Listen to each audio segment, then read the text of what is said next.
to start this video off with just an introduction on who I am for those who don't know. My name is Amelia, I'm 24 years old, I have 2 children and I am the youngest of 7. I've decided to start logging my journey on getting genetically tested for motor neuron disease and my family's experience with MND. My sole purpose for doing this video is, well, these videos is to increase awareness for motor neuron disease and to show the impacts that it has on families like mine. I would like to say in advance that I've never done anything like this, completely new to me. I have no idea what I'm doing. I'm giving it a shot. I will try my hardest not to get too emotional and to try to stay on track for everyone. If I'm not completely focused on the camera, I do have everything written down so I can stay on track. I don't want to be all over the place, confusing anyone. I want the message that I'm trying to deliver to you guys to come out as clear as possible. Motor neuron disease is difficult enough to understand, so yeah, just definitely don't want to confuse anyone.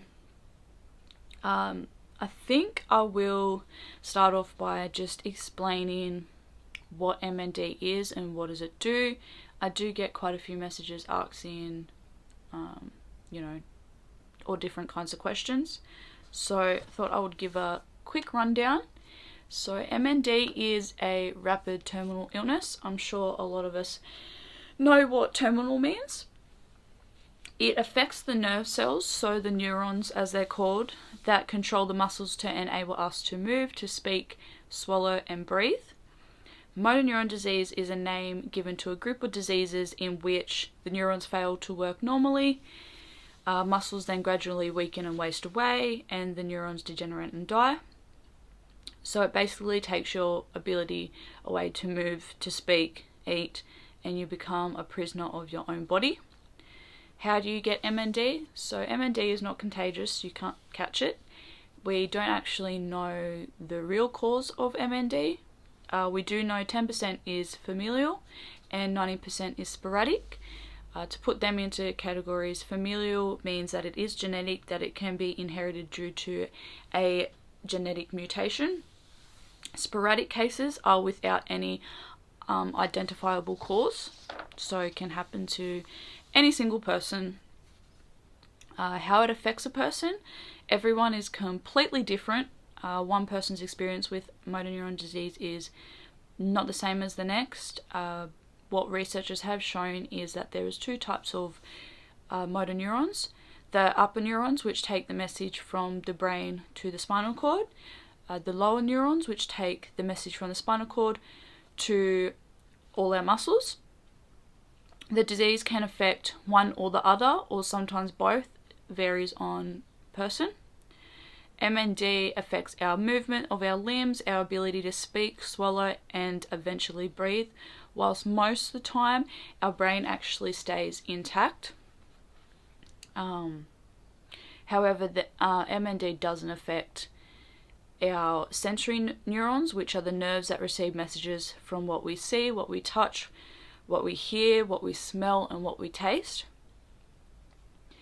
There currently isn't any known cure or treatment for motor neuron disease as of yet. That's what everyone fights for every single day. There is only a few things that can really be done to assist someone with motor neuron disease and to make their life somewhat comfortable. There is a medication that's been approved in Australia. It's called Rilol. I don't think I'm saying that right. Rilol. Not quite sure. Gave it a shot. It can extend a person's life to about 2 to 3 months. Obviously that's not much, but to people like me, any extra time with our loved ones is always cherished, and you need the time, the extra time. So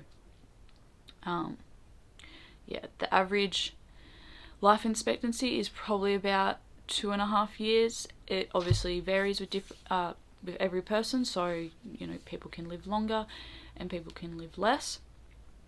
Some of the signs and symptoms of MND include weakness of the legs and ankles, so that can cause someone to start having falls. They usually get what we call a foot drop.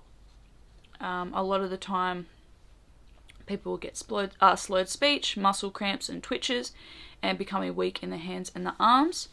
This is why MND is quite hard to diagnose, because often the symptoms look in exactly like many other diseases, and getting a diagnosis is pretty difficult. Sometimes it can take years, and you have to undergo multiple tests like NCS, which is a nerve conduction study, EMG, which is electromyography. I think I said that right. You got to get blood tests, MRIs, lumbar puncture, respiratory tests. You might have to undergo that a few times.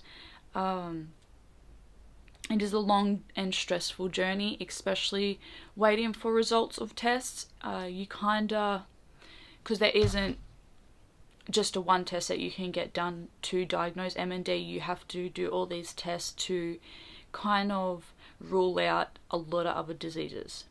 So when you're waiting for a result, you're kind of hoping something does come back that is treatable or curable, because no one really wants to hear that, you know, they have MND and it's terminal and there is no cure or no treatment. Motor neuron disease really brings so much heartache to whoever it affects. You know, the person that is suffering, you know, is still so resilient and still so happy, and they take life into a whole nother perspective. You know, I couldn't even imagine to begin receiving the news that I have an illness that there is no cure or treatment for, and one day it will take my life. But yeah, people living with MND still somehow smile every day, just enjoy every little thing, which is amazing. Could you imagine physically being there and having so much you want to say and so much you want to communicate to everyone around you and the ones you love, to tell them you love them, express how you're feeling, your stresses, your pain, all your emotions, you know, how scared you are, and, you know, all these things, but you're stripped from your own voice and you become stuck in your own body, basically becoming trapped in a lifeless body. You lose the ability to do what was once simple everyday things. You need multiple people to help you get out of bed, to go to the toilet, to go for a shower, brush your teeth, put on your shoes. You need someone at some point to help you start eat, but eating at some point becomes very complicated. It becomes scary. You eventually need all-round monitoring, because choking on your own saliva can be fatal. Going to sleep, you never know if you're going to make it through the night. So, I mean, that's just a portion of things that people living with MND have to go through every single day, and that has to run through their mind 24/7. But they still carry on with so much power and so much will to fight the beast, and to me that's amazing. And every inch of me admires every single person that has to suffer, and every single person that has to watch their loved ones suffer through it. I thought that I will start just a little bit on my mum's experience with MND, not get in too much about it, but just a little rundown of how we got a diagnosis and things like that. So in my mum's case, it is genetic. It does run in the family, and she was actually diagnosed with frontal lobe dementia first, so early onset dementia. About 4 years ago, we got the diagnosis for dementia, before we got the official diagnosis for MND in 2019, last year in November. So with the dementia, it made it hard to properly diagnose her for MND, because there are some symptoms that are connected to dementia that can look the same as Parkinson's disease, which I know a lot of people probably know what that is, and ASL, which are movement-related diseases. And there have been studies to show that frontal lobe dementia shares genetic pathways with ASL, which is a form of MND. So getting a diagnosis for Mum was very difficult, considering she did have dementia on top of MND. Mum's behaviour was probably the first big sign that something was wrong. She was acting very far from herself, not taking on her normal everyday responsibilities, kind of behaving more so like a child, so going back in time, I suppose. I guess I could explain it like that. Another thing we noticed was her speech and her language. She couldn't quite put sentences together or spell simple words. She began to slur a small amount, and she started craving a lot of sweet foods. So she was going more towards sweet foods, not eating too healthy. It is actually common for dementia patients to crave sweet foods, then to go towards what we're meant to eat. As time gradually went on, we noticed Mum was becoming worse. It was declining pretty quickly, and we knew that something else was wrong. She started having a few falls. We were in and out of hospital. After we knew MND was a factor in our family, we presented that to the doctor, and he was basically like, it's not MND, it's all in your heads, like MND is like 1 in a million. Like, he just had no idea. So that definitely made it difficult. Finally, when we did get to go and see a specialist, the first appointment, just by talking to Mum, he knew straight away, like, this, yep, it's MND. You just have a history of it. Like, it's pretty straightforward. Like, he just thought, yep, MND. I remember the day that he told us that he believed it was. Mum and I were sitting in the room, and as he sat there and looked Mum in the eyes, he said, I believe that this is MND. Unfortunately, there is no cure or treatment. All there is care. And Mum seemed so oblivious to the whole situation. Like, she was just, like, she just didn't get the worst news in her life. She just sat there and nodded and smiled, and like, she had no idea what he was on about. And I started thinking, okay, this must be the dementia, which I thought maybe that's a good thing, that she doesn't know what's going on. And it's probably a good thing that she does have dementia, and she can't completely fully understand what's being told to her.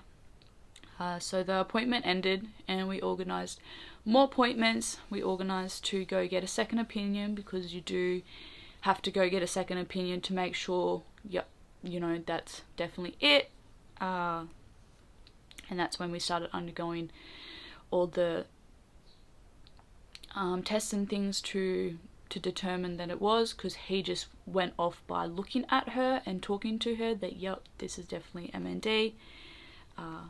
So I took her to the car, and we started driving off, and I noticed that Mum was crying, and I said, what's going on? Are you okay? Like, what are you thinking? And she turned to me and said, I don't want to go like my mum. Which was the hardest thing to ever hear, because she watched her mum go of the same thing.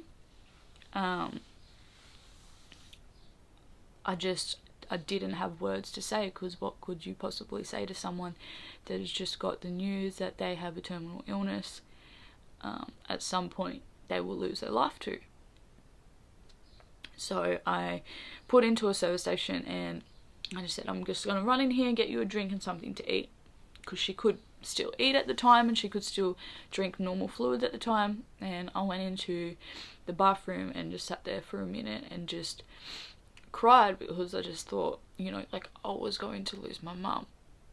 And hearing that was just like the biggest blow. But then knowing that she knew, like, that whole conversation, and she knew exactly what he was saying, like, it destroyed me. You know, because I was losing my mum, but like, she was losing absolutely everything. She was losing all the abilities to live life, and then she'd eventually lose her life. It was definitely the hardest day that I've ever had to experience. I had no idea what to say to her, because, yeah, what could you say to someone? There's nothing really to say to make it any better. You know, you can't help them, and you can't stop it. So I went back to the car and I just held her hand all the way from Newcastle to Muswellbrook, and we did not speak at all. She just played songs on YouTube that her mum really enjoyed, and I could just tell that she was so scared. And I knew that the dementia wasn't bad. Like, all this time we kept getting told, you know, it was the dementia, and, you know, it's just a really bad dementia. But I knew that it wasn't dementia. Like, I knew that she does have some sort of dementia, but it's not as bad as they thought. And I knew that it was definitely MND. Yeah, so the next year was full of just like appointments and tests and tears and stresses and a lot of losses for mum. I was pregnant and I had my own complications at the time, so I couldn't continue to look after mum. We did have to put her into full-time care. So every day is still us trying to keep her comfortable and still trying to, you know, give her the best, but it is a little bit hard up here. We don't have that much support. There isn't many people that really understand MND. Where she is, they definitely don't really understand, you know, the complications with it, and because we are so far away, yeah, we don't have that much support. And mum was unfortunately over the age once she got her diagnosis of getting NDIS, so that made it really hard, because you don't get support from the government, and there is a lot of things that have to be done to help someone with MND and to help them live life the best that they can. There is a lot of things that they need. Yeah, so I haven't heard my mum's voice in probably over a year, which makes it extremely hard, because, you know, physically they're there, but you can't communicate properly. Like, you can't hear them. So that definitely makes it hard. She lost the ability to walk, to speak. She's losing the ability to swallow, so feeding her is a little bit complicated. You know, Sometimes she has a few choking fits, which is definitely scary because obviously choking on something can be fatal for them because they don't have the muscles in their throats. She's been so amazing throughout this whole journey. With the feeding, we could actually possibly get a peg, but we were denied for the fact that mum had dementia also. So getting a peg wouldn't have prolonged her life, like it wouldn't have made it any better. She might have understood one day, you know, that yep, that's for feeding, and then the next day she might have completely not known why that was there, pulled it out, made a lot more complications than what there should be. So that wasn't an option, which did make it hard making that decision, because it was just like, for what we were told, she was basically going to starve to death, or there's either choking or suffocation, which none of them are pleasant, which has made it hard trying to organise everything, and being guardian has definitely been something that I never expected that I would ever have to do, but I wouldn't not do it. I would do it over and over again. But being in control of someone else's life is like, it's crazy. I've never expected to have to make them sort of decisions for someone other than myself or my children. So that's definitely a big change in my life and a big wake up call for me, especially watching mum suffer over the last few years, and having to basically take on care for her has made me look at life so much different.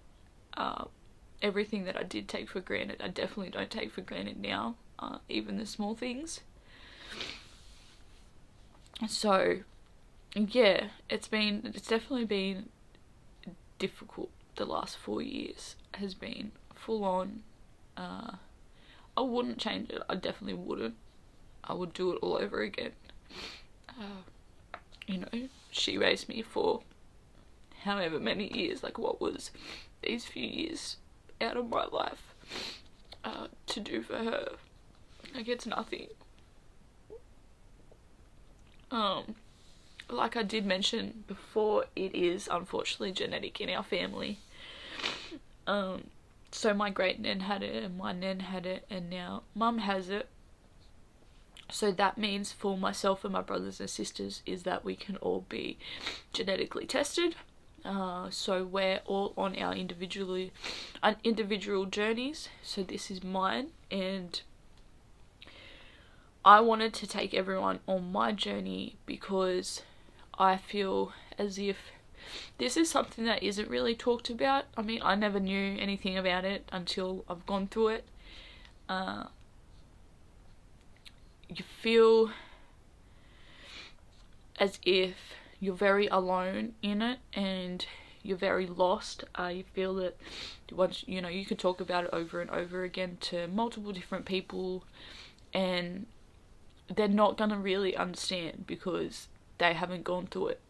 So they kind of look at it like, you know, oh, but think of it like this and think of it like that. But in your head, you're just sitting there like expecting the worst in the whole situation. Like, you hope for the best, but you expect the worst. And you constantly think about the negative things.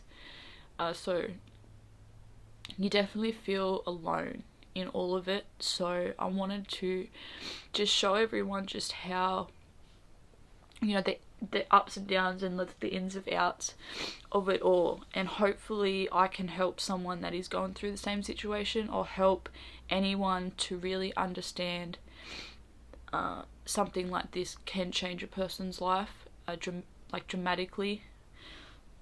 Being genetically tested for any disease is dramatic, it's life-changing. It's being diagnosed with any illness or any disease is life-changing. It absolutely changes every aspect of your life. So yeah, I did wanna just vlog all this and to show everyone the experience that I have with my mum with MND, and then my experience with getting genetically tested. The good thing about if I came back negative, or if my sisters and brothers came back negative, is that it cannot be passed on to our children, which is probably the biggest relief. It's the greatest possible thing, because a lot of the time diseases and things can skip a generation. This doesn't, which is the best news that we ever got.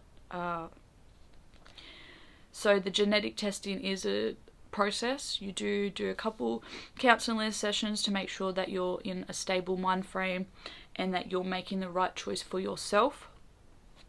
They give you a lot of support throughout the whole journey, especially if you are given a positive result.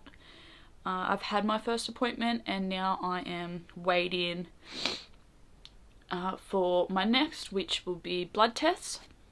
So I'm well on my journey.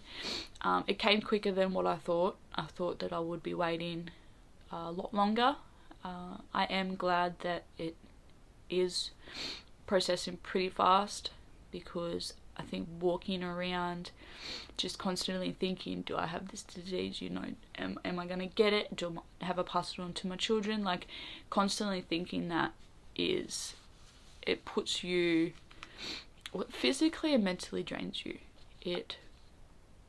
Like that's all you think about. You wake up and you think about it, and you go to sleep and you think about it, and you just hope to God that you wake up and like all of it's a dream. But yeah, and then you wake up and then it's not, it's reality, which sucks, but we're here and I'm gonna just have to deal with it.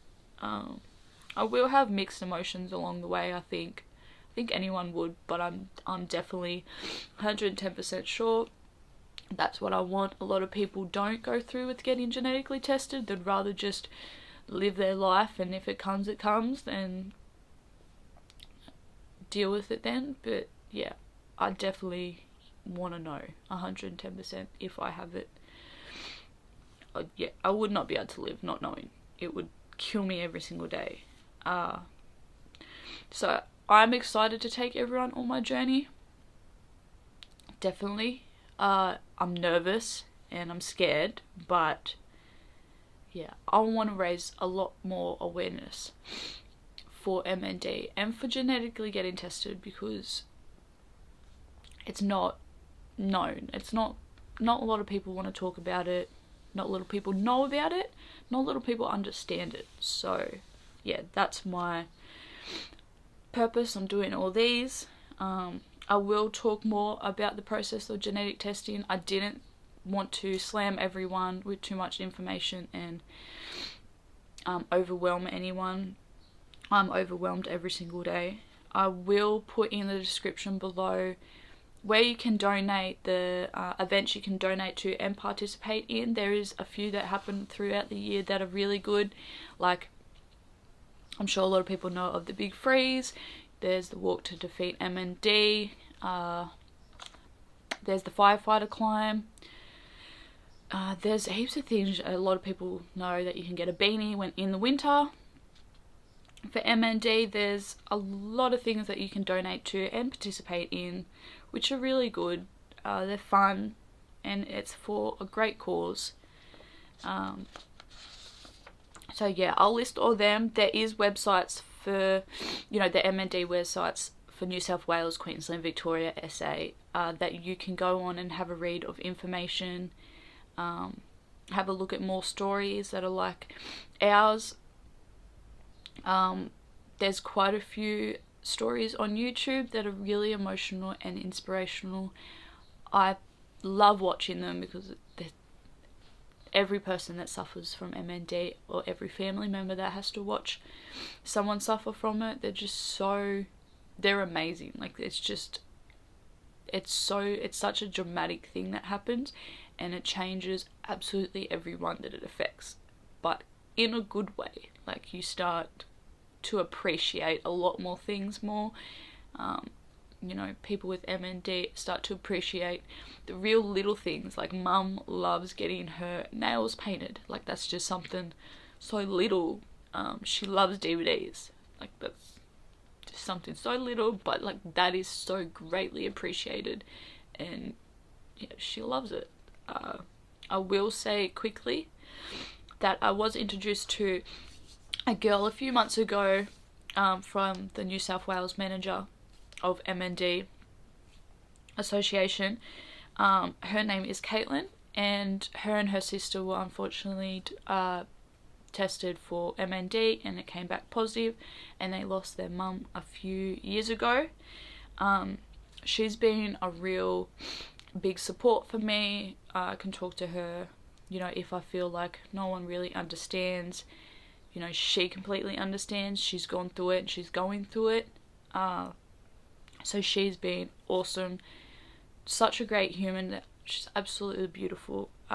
We've talked a lot, and I think we have a lot of the same passions about helping people with MND and giving them support and sharing our stories and getting it out there to raise awareness. And yeah, we've been talking, and hopefully we are going to meet up this week, and we're going to talk about a few things, maybe doing some vlogs together and sharing our stories and our passion, and yeah, just raising awareness for MND, getting it out there, and hopefully we will achieve some great things for people that have to go through what we've gone through and went on the same pathway as us.